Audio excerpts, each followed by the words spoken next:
going to be including a couple other favorites of the month, like my favorite vegan recipe of the month, my favorite book of the month, and my favorite song slash album of the month. So I think that's kind of more interesting than just watching something solely beauty related, because everybody, you know, does these videos and it gets kind of repetitive sometimes. I like to hear what else is going on in people's lives other than the makeup products they use. And to be honest, I haven't been wearing makeup every day this month. Favorite lip product of the month, it's something really unique and different. I think I've seen something similar to this in the Milani line, but I don't know if it's vegan or not. I know that the Berry M lip lacquer crayons are vegan. I looked it up on their website when I was doing a swap with my friend Naomi, who is Good Shepherd 2 on here. That was a really fun swap, and I've been loving this month. It's a little brighter than what I normally wear, and it's more of like an orangey coral color, but I think it looks really pretty. It goes on a little like a tinted lip balm. It's like a mixture between a balm and a lipstick, so it's got kind of a neat texture to it, and it has some really pretty orange sparkles in it as well. So it's just a unique color. I don't have anything else like it. Let's see if I can show that to you.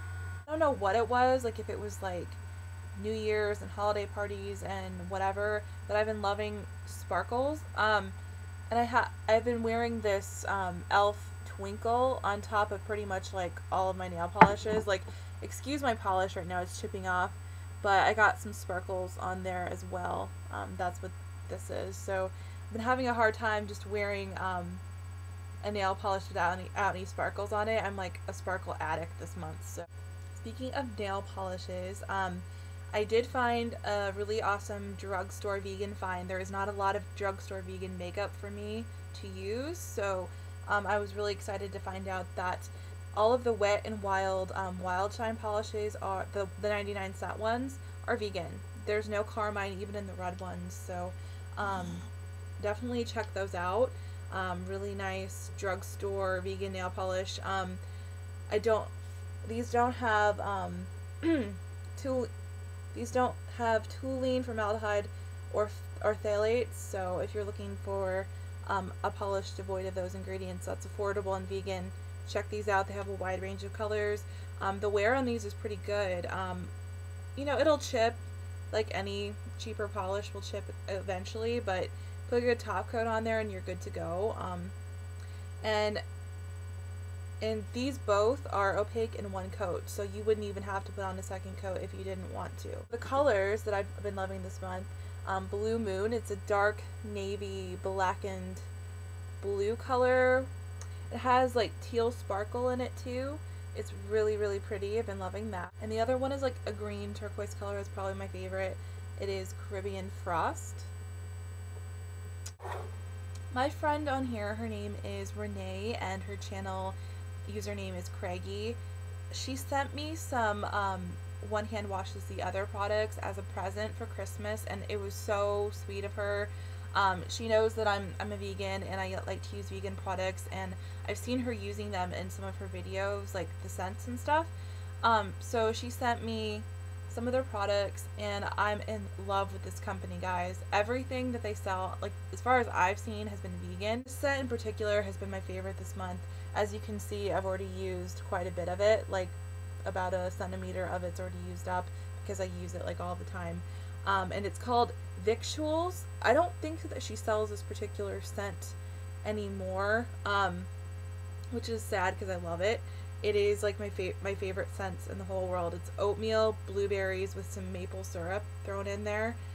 It just smells like, I don't know, like winter in Vermont. Like, you know what I mean? Like when you're in a pancake house, and oh my gosh, I love it. And my husband loves it too. Like, I just smell like a blueberry all day long, and syrup, and you can't get better than that. I really like food-based scents. As you guys know, I like to cook a lot. So a sample came with my order as well. It is for their lip butter, and that is a vegan lip balm too. I really like it. It is slightly thicker than my Buddha Balm, which I'd complained was like not heavy duty enough for winter. Like, it's a good summer lip balm, but in the winter you need something more heavy duty.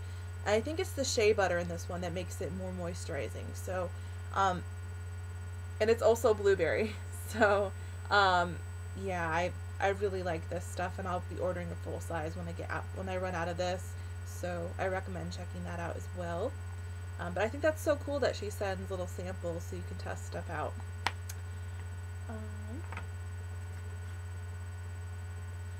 I've been in love with my e.l.f. golden bronzer this month.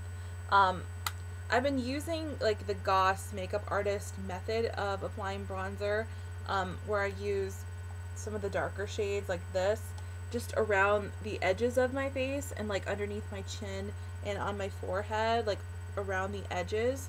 So that creates a slightly slimming effect without having really obvious like sharp contours, which is kind of tricky when you have skin, and it's kind of tricky to do contouring right here, especially if you have acne scarring like I do. It kind of draws attention to it and makes it look a little dirty. Maybe I just don't have the right colored contour yet, but I find if I just do it around my face and around my chin and I apply a little bit to my cheeks, like up here, it makes my face look more contoured and more natural.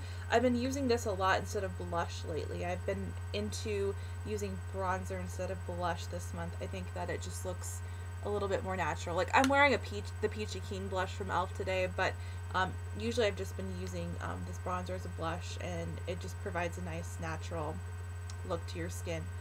As you can see, I've hit pan on this product. It is the Physicians Formula Mineral Wear Powder. The only problem is when you hit pan, as you can see, it has kind of a marbled pattern to it. So when you swirl your brush on there, it mixes that white color with the darker peach tone color.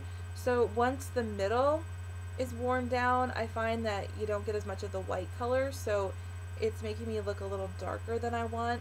So that's the only thing I'd caution against this. I think it'd be the perfect shade for me in the summer. But again, you know, I have problems with finding a really pale powder. So I still would highly recommend this though. If your skin is just a little bit darker than mine, the coverage is great on this. It doesn't look cakey at all. It covers nicely. So if you want to use a more natural foundation and you want a little extra coverage, this is good. And it doesn't have talc or bismuth oxychloride, which contributes to breakout. So very much recommended, and this is one of the few cruelty-free brands you can get in the drugstore. So the only thing is it's a little pricey, but you know, sometimes they have BOGOs, and you could pick up Physicians Formula for, you know, pretty affordable if there's a sale. This is another favorite of the month. As far as brushes go, I've been using this instead of my kabuki brush. My kabuki brush actually started falling apart, my e.l.f. Studio one. It's a really sad day because I love that brush, but I know it's a cheaper brush. I've been using this instead, and I've actually found a new love for my complexion brush. I find it applies a finer layer of powder than the kabuki brush does, and I can control the amount of powder that I have on my face a little better with this. And this works really well with blushes, works great with highlight. I mean, you can use it for pretty much anything. And I've had this one since I first started using e.l.f. about 2 years ago, and it still hasn't shed, it hasn't, you know, it's still in great condition. So I really like this complexion brush. I've heard the mineral one is great as well, so I'll probably try that out later on, but this is really, really good. As far as hygiene products go, I have been obsessed with Dr. Bronner soaps, very, very much. The peppermint one is half gone now, and I've been obsessively using this as a face wash, a body wash. Like I said, sensitive areas, it can be a little iffy because of the peppermint oil. So I decided to try out a different one. I mean, I'll still continue to use this because I love it. Absolutely love the soaps. I think this is better for cleaning my brushes though. As far as an all-over body wash, this is my favorite. It is the hemp almond blend of the soap. Hemp oil is very moisturizing, and it doesn't irritate the sensitive areas like the peppermint oil does, so I find this works better as an all-over body wash. Seriously, you only need a few drops. Put this in your loofah. It lathers up beautifully. It rinses off. You don't have that weird itchy feeling like you have after a lot of body washes that have a ton of chemicals and sodium lauryl sulfate in it. These, as you can see, like there's not very many ingredients in there at all, and they're all organic oils. And of course, I love that it has the leaping bunny symbol, which means that it is completely cruelty-free, and they're affiliated with that site. So that means I trust this brand extra. Can't say enough good things about the soap, though. It smells amazing. I love the smell of almond anyway. It works great. My husband loves it too, so it's a gender neutral product. Both sexes will love it. You can use it for lots of things. It's probably will be like my holy grail soap forever. So, and last but not least, I want to talk about an issue that a lot of girls have that are trying to go cruelty-free and vegan. And I also want to get into a health issue. Aluminum has been linked, the aluminum in deodorant has been linked to causing breast cancer. So to me, that's a really important issue I want to address, and I want you guys to think about what's in your deodorant. So I'm trying to use less of aluminum-based deodorants, and trying to allow myself to sweat a little bit. Like, I know that sounds weird, but your body needs to sweat a little bit. It's natural. You could still deodorize yourself. You could still reduce the amount of sweat, but you don't want to completely block it like you would with aluminum. So this is the combination that's been working for me. I wouldn't say it's holy grail or anything, but it's been working really well. I've been using my crystal roll-on deodorant again. In the summer, this wasn't enough to cut it. I hate to say. I heard the solid is a better deodorant overall. But for the winter, this has been working fine for me. What I do, you have to apply this to clean skin. So you can't just, go work out and then try to apply this and think that it's going to block your odor. You need to clean yourself and then apply this. But what it does, it has natural mineral salts.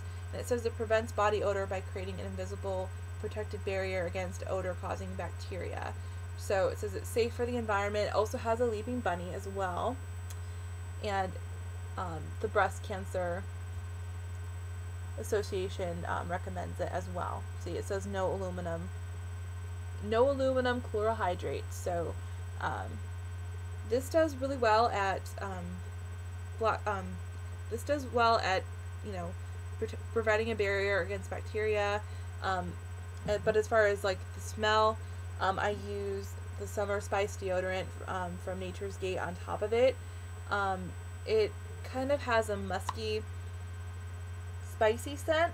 I really do like it. It smells a little like Old Spice, but not quite that strong. So if you really want like a super girly deodorant, this probably wouldn't be for you, but to me it's not a big deal.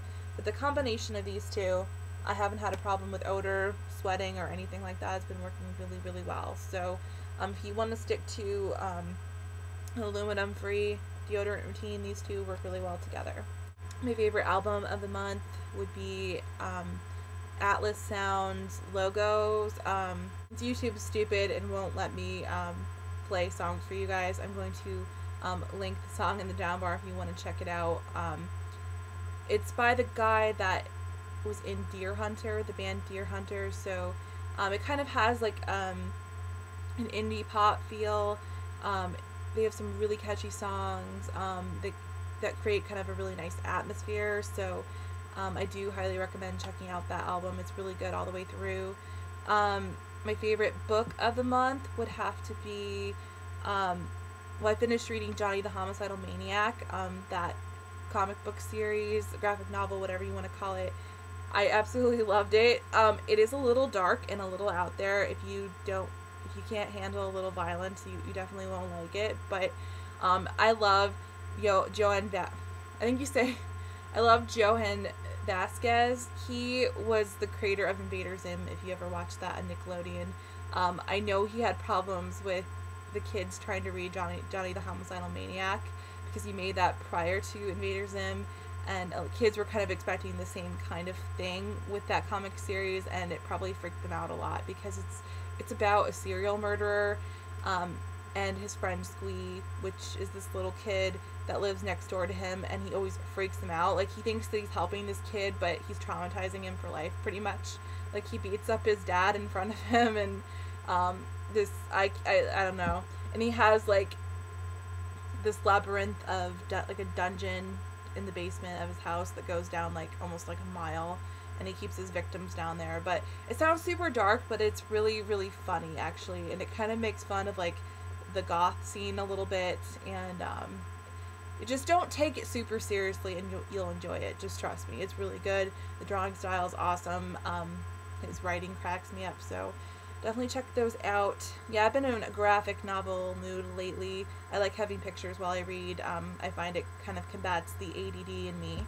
And my favorite recipe of the month, hands down, would have to be my seitan stir-fry recipe. I have that on my blog. I will link that post in the down bar if you want to check it out. It freaked me out. It tasted like meat. I'm not even kidding. Like, I haven't had meat in like 4 years, and I tasted it, and I'm like, okay, I made this, so I know there's no animal products in it, but what the heck?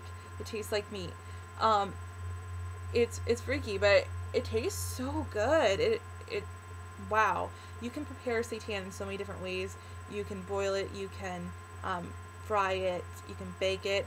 I fried mine, and it kind of had like the crust of a meat kind of flavor, and it was juicy, and yeah, it freaked me out. But I put like ginger in it, and red curry paste, and all kinds of yummy stuff.